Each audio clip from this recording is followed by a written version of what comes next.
On November 23, 2002, the Cartagena family, including 6 children, were kidnapped at gunpoint from their home in Hammond. Today's indictment alleges that this kidnapping was ordered by Jesus Fuentes, a leader of the 2-6 Street Gang.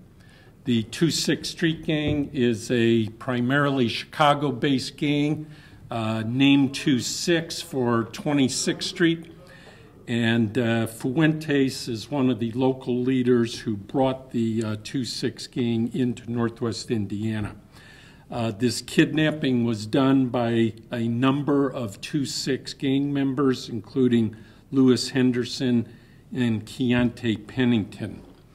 The kidnapping was an effort to recover a large quantity of cocaine stolen from Fuentes by a fellow 2-6er, Julio Cartagena.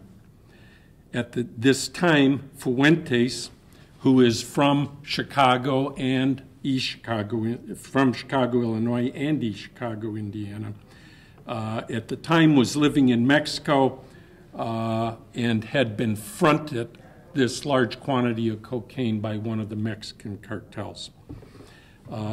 Fortunately, the Hammond Police Department was on top of this and quickly rescued the family, and thankfully no one was injured.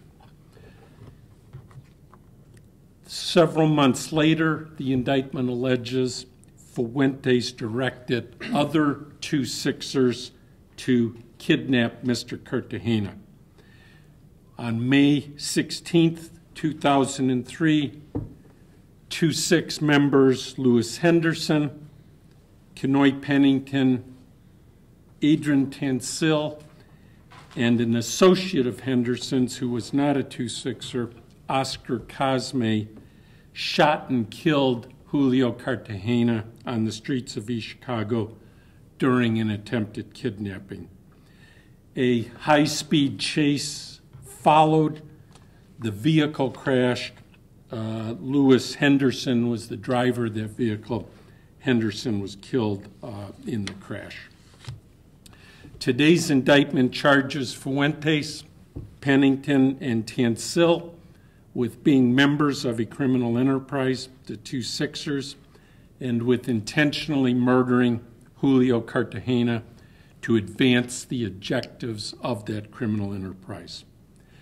Those 3 individuals, along with Oscar Cosme, are also charged in a second count with using and discharging firearms in furtherance of a drug transaction and causing the death of Julio Cartagena.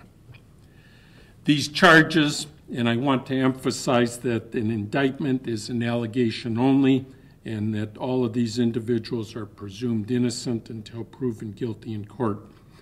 But these charges are all death penalty eligible. No decision has been made on the death penalty as of yet. I repeat, no decision has been made on the death penalty.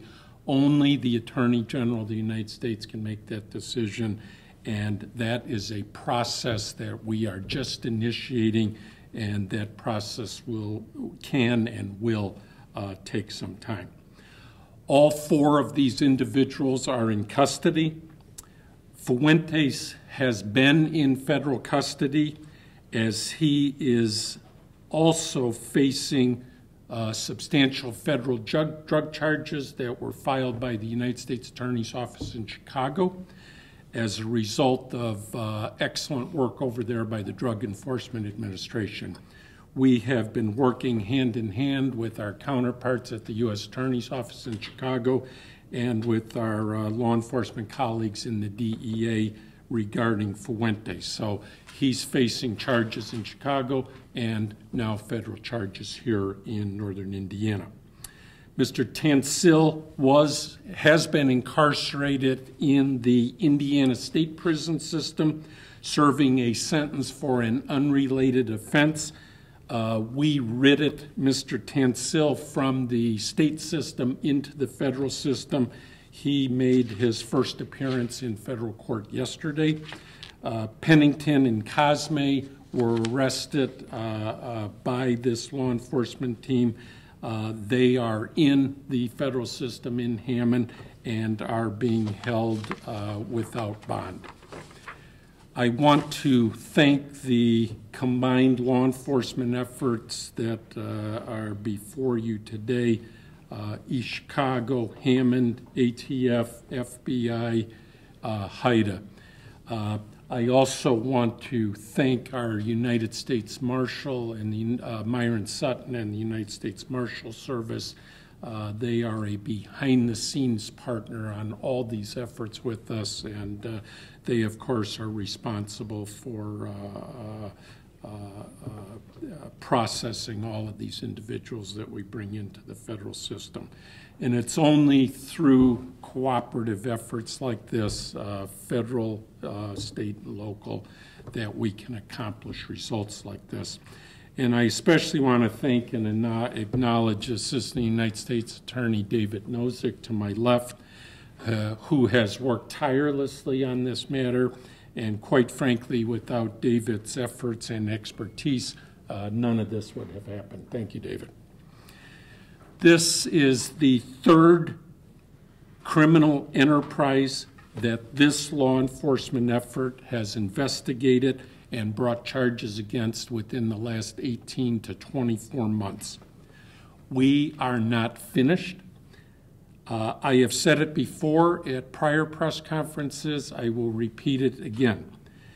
If you are a member of a criminal enterprise, if you are an associate of the criminal enterprise, if you are assisting a criminal enterprise in any way, and I don't care if it's yesterday or, as this indictment today shows, 11 years ago,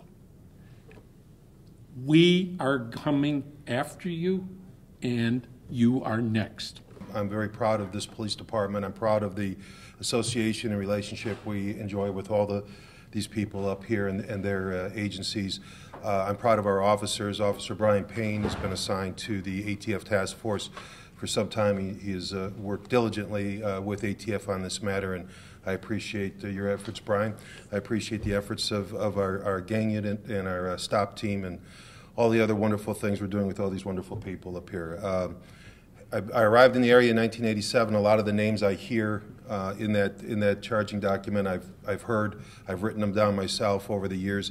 It's nice to see those names appear on a press release announcing resolve for the victims as well as for the bad guys that need to pay their dues for it. So I thank you for all your hard work.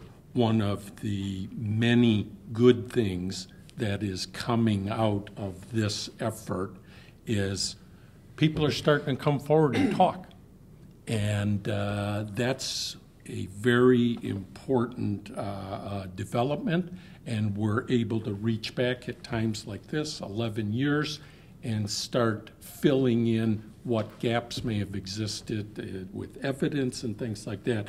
And we're able to bring an indictment like we did today. Certainly defer to the chief, but I think over the last 18 to 24 months, the efforts we've been collectively doing have made a major impact on the streets of East Chicago and Hammond.